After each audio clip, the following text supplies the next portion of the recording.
Hello, hello, hello. Hi, this is Sheeri, the Preventionist Show. Welcome to another episode of Sheeri, the Preventionist Show. We are so privileged today. We have a guest from abroad. What a privilege. We are so excited. We are so happy. Remember, Sheeri, the Preventionist Show is all about disease prevention. We talk about small, doable actions and making a big difference in health.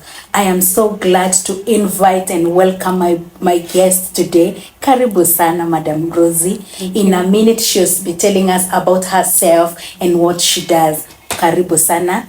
Thank you. I hope you've loved your time in Kenya. I have. Yes. Have you seen the Big Five? I have seen the Big Five. Yes. Wow. Karibu, introduce yourself and tell us what you do. Perfect. Hello, my name is Rosa. I'm from the U.S. and I work at the U.S.A. High School. My current position is I am a bilingual coordinator. So I work with students that are learning English as their second language. Wow. Yeah. So basically you're a teacher. I am a teacher, yes. Wow. You're working in a school setup? In a school setup, yep, at the high school. Mm-hmm. Yes. Thank you. You know, Rosie, this show is all about disease prevention and we are targeting all ages. Here in Kenya, we really value school health because a growing child, they need to be healthy in terms of their mind, their body, emotions, and all around. I don't know how the situation is in the US, you being a teacher and working in a school setup, even if you're working maybe as a manager, you've worked in many schools. What would you describe as a health promoting school? Well, I think the U.S. and especially in Washington, they really care for washing their hands. And I know before COVID and after COVID, it was hand sanitizer, but then they switched it to that was not enough. And they added washing the hands with the soap and making it very clear that that was something that students should do in order to prevent diseases, especially during the winter time. Wow. In the U.S., Washington specifically, gets very cold, so kids are very common to getting stomach flus. So washing hands, being safe is very important. Okay. No, you're saying something very key, that washing hands is one of the measures that is highly promoted. Yes. Oh, that is important because here in Kenya, I think COVID gave us a wake-up call for people to promote hand washing with soap as much as possible. And you've talked about your common illness being the flu, especially during winter. Any other common illnesses among the children? I think ever since COVID happened, it still happens today. And like you were saying, washing hands is very important. They realize that though hand sanitizer is good for killing germs, it doesn't kill them all. And the best way to do it is by washing your hands with water and soap. Okay. And really implementing that, especially in the elementary schools. Yes. Yeah. Wow. And apart from now, you talk about the flu. Is diarrhea there? Because here diarrhea is a very common thing. Yes. Actually, this last winter, there was a flu that was happening and it was the stomach and it was diarrhea and vomit. So typically, when you have those symptoms, they tell you stay home. They especially if there's a breakout, they'll send a message to the parents, to the community to stay home if you're showing diarrhea, vomiting, and fever. So if a child is experiencing flu and diarrhea, they stay home. They don't come to school. Yes. Until when they until recover. it passes. Yeah. Wow, interesting. Apart from that, what are some of the causes of absenteeism in school? Now that one will make them stay home. Is there any other cause of absenteeism? Yes, so health would be one of them. Another one would be lack of motivation, actually. A lot of the students are not seeing the value of education. So we're seeing a big decline in absences because of it. Really? Yes. That sounds very interesting. But there has to be motivation for them to come to school, because when we are on this part of the world, we think it is the other way around. That children in the US, they are so inspired, they are self-motivated, they will come to school, without being pushed. This is really interesting to me. Yeah, and I believe also to the person who is watching us. So what do you do in case of that?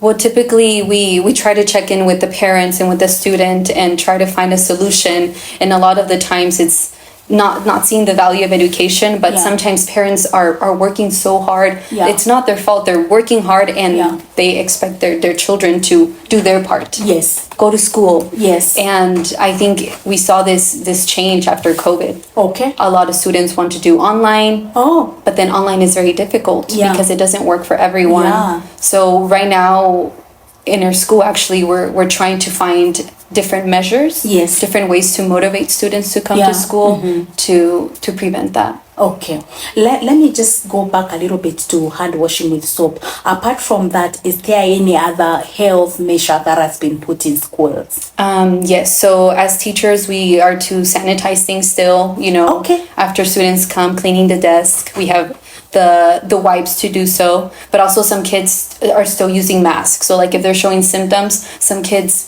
will still use a mask, even if that is a very nice practice to borrow from, that teachers sanitize surfaces, because here that is not a practice that is very common. What do you use to sanitize? Because it's like the Lyso wipes, so it's wipes. Okay. You Lyso have them all wipes. over. Lyso wipes. They are provided by the school. Yes, that we have a lot. We have many. That is a very good thing to hear, and thank you so much for that. So about now, I hear you say that the teachers participate a lot when it comes to sanitizing. Are you trained is it incorporated during your initial training as a teacher, or something that is done on job? I think it's more on job. So I started mid-year, so it looks a little different, but I think every teacher just knows that COVID was an outbreak, and because we were not all sanitizing, so I think it's an independent choice that each teacher makes about cleaning. But we have the sanitation, we have everything that a teacher needs to keep a clean classroom. Wow, that is good.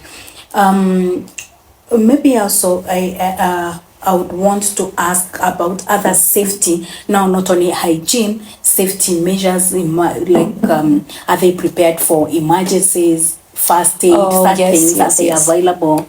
Yes, so actually it's mandatory for each high school or each school in the school to have a emergency backpack. So there's a bag always, and in it you have safety measurements, and it's in case there's a fire, in case there's a tornado, anything. So there's always certain measures, and we get trainings for those. We must. Okay. So all the teachers are trained for that. Yep. That is something very good to learn. And if you are watching us, we're having a discussion with Rosie, who works as a teacher manager in the U.S., and you can hear people what we talk about. Sheeri the Preventionist show about hand washing with soap. It is not only in the African countries, even in the Western, they really advocate for simple thing, small doable thing like hand washing with soap. Then another thing that she has talked about that is so important is sanitizing of the surfaces. Remember that surfaces are high touch areas. They are touched by many people, so sanitizing is important, and I think that is something that we can borrow from what their school is doing. Maybe as we conclude, Madam Rosie, what is one thing that you can be able to recommend to say that if this thing government implement it, the health of children can improve in terms of their mindset, in terms of their body, in terms of their growth?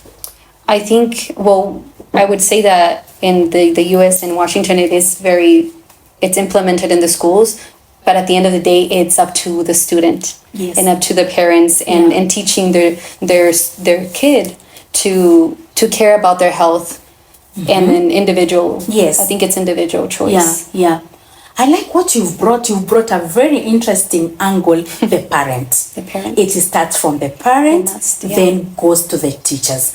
So you've had it, guys, from Rosie herself. So when we talk about disease prevention, when you talk about children health, it has to start from home. And it is a challenge for you as a parent. What are you doing in terms of health promotion, growth of your child? Small doable things that you can be able to teach your child to be able to prevent diseases. And one of the things Rosie has talked about it, and she has really emphasized, is hand washing with soap. Have you started at home hand washing with soap? Then school level and the whole community. Thank you so much, Madam Rosie, for your time, and I hope you have really enjoyed your time in Kenya. Hope to see you again soon. You will. It has really been a privilege to have some minutes of your time to talk to us, to discuss to us, and tell us how the situation is in a school setup in the U.S. Maybe as you end your parting shots.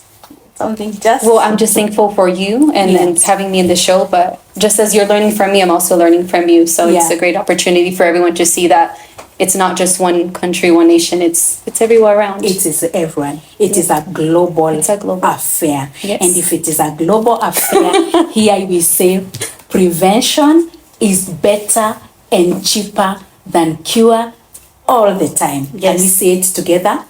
Prevention is better and cheaper than cure all the time. And then another one we say is small doable action making a big difference in health.